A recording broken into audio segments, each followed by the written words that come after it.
Okay, here are the teams. So, guys, earlier in the week, 70% of you in the chat in the Predictor 23 suggested that if Jeremy Howe is in, Will Parker will be in as well.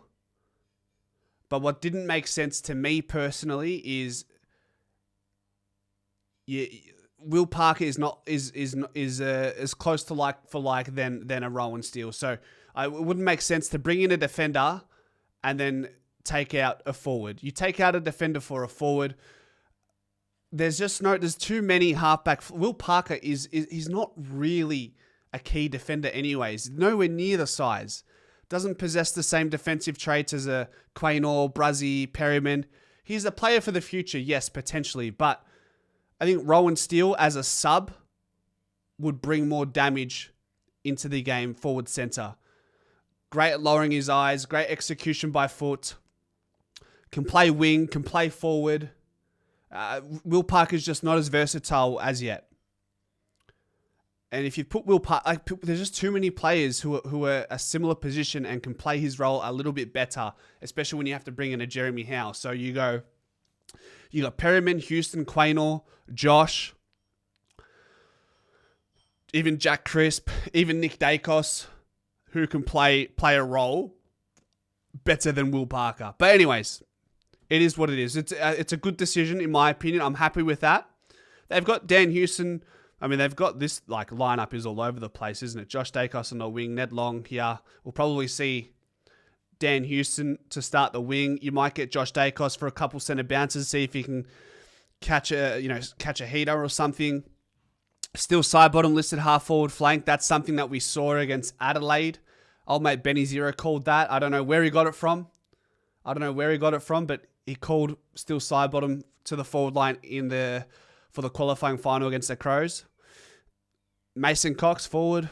The big question is, who does Harris Andrews get assigned to? I like what Manny said. I like putting a Jamie Elliott on a Harris and forcing Harris to follow Jamie Elliott, because Jamie Elliott loves leading up to the ball. He loves leading back to goal. So keeping Harris Andrews accountable. You look at what Jack Gunston was able to do against Mark Keane. I think Jack Gunston's leading patterns were elite and just made Mark Keane think, should I be playing an intercept role here or should I be playing on Jack Gunston's hip attached to him? In the end, he stuck to I'm just gonna play loose and go to where I think the ball will land. But there was clearly a focus on, if you see Jack Gunston, lower your eyes, because he's going to be playing off Mark Keane. Mark Keane's going to be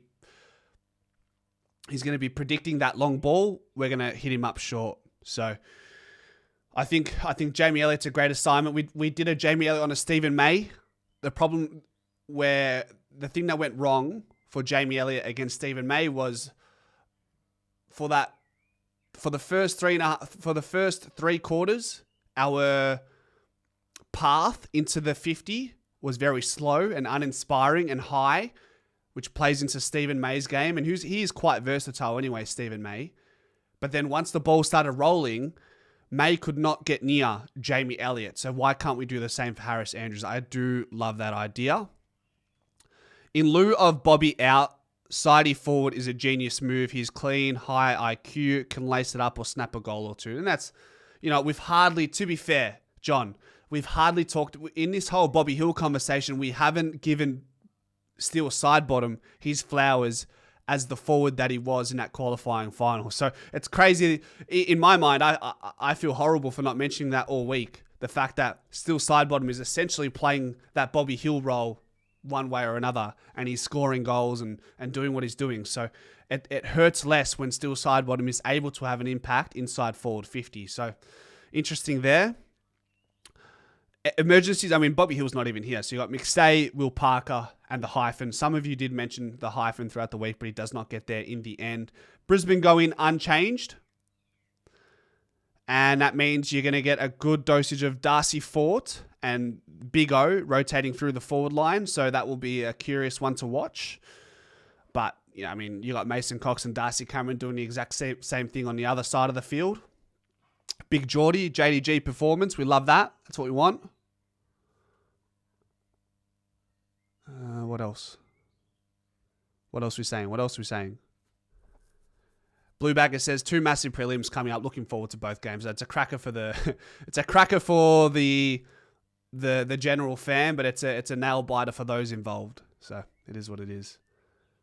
How lucky is Rowan Steele? Mid-season selection, bypass Allen and others. Hope he takes his opportunity with both hands. And that's a great show of faith. He has jumped ahead of someone like Ed Allen. And you know what? Ultimately, with when it comes to Ed Allen versus a Rowan Steele, in the here and now, what's getting Rowan Steele selected is his quality use by foot.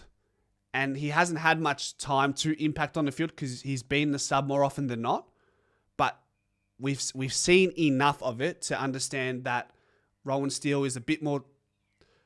He's got more quality using the ball than Ed Allen, and that's what's keeping Ed Allen out of the side, who is an inside midfielder being asked to play on the wing at AFL level. He doesn't have the traits required to play on the wing with the ball in hand. Without the ball, great. He could be an intercepting defensive wingman who could also roll forward.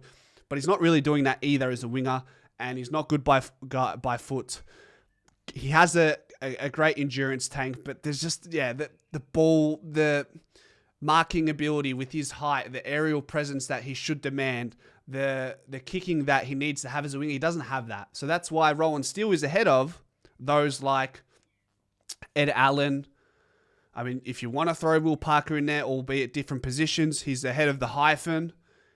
He's ahead of Philae McRae, clearly. He's ahead of a lot of the draftees. I mean, Jacob Ryan and TJ being injured, but I don't think they get a game over Rowan Steele at this point. So he's come from a long way. But Collingwood tend to defy the odds in the mid-season draft, and we continue to bring great players. Like if you look at our list in years gone by, and now you got Ned Long, who's a mid-season draftee. You got Rowan Steele, mid-season draftee. You got John Noble, who was that. You got Ash Johnson, who was at it at times. So, yeah, we tend to do well through different means of player acquisition. All right? So, that's the good thing.